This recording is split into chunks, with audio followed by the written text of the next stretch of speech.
Alright, so problem 2 on homework 5 asks us to find the derivative of this sort of unpleasant looking function, sine of x to the power x. Now there was some more information about the problem about the domain of the function. That's really just there to ensure that all the steps we're about to do make sense, and in particular that the function will be well defined everywhere when we take logs, for example. So I'm not going to worry about that for the purpose of this video, but basically it just ensures that sine of x is always positive. So we want to find the derivative of this function. Our derivative rules do not help because we have something depending on x raised to a power x. So this is quite nasty, so we'd like to get this x out of the exponent to make our lives easier. The best way to do this is to take the log of both sides. So we have log of f of x is equal to x log of sine of x. Now, if we want to find the derivative of f of x, then we'll have to take the derivative of both sides.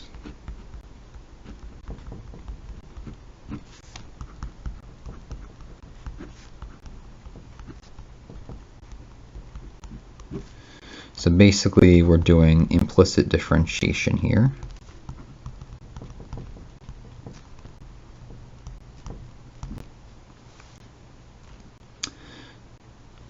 So now, from this step, we calculate the derivative. So the derivative of log of f of x is 1 over f of x times f prime of x by the chain rules. We get f prime of x divided by f of x.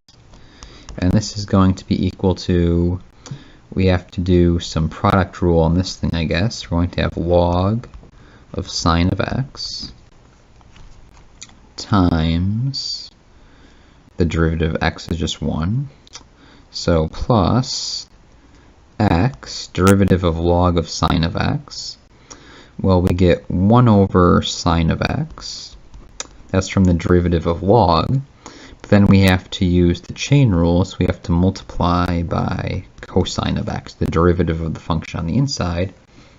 And this can be simplified to ln of sine of x plus x cotangent of x.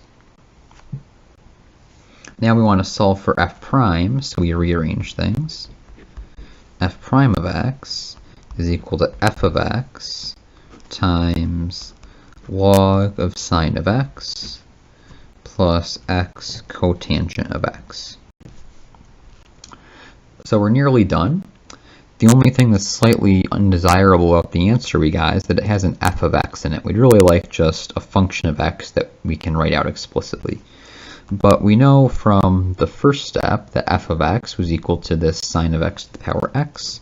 So if we just plug that in, then we get this for our final answer.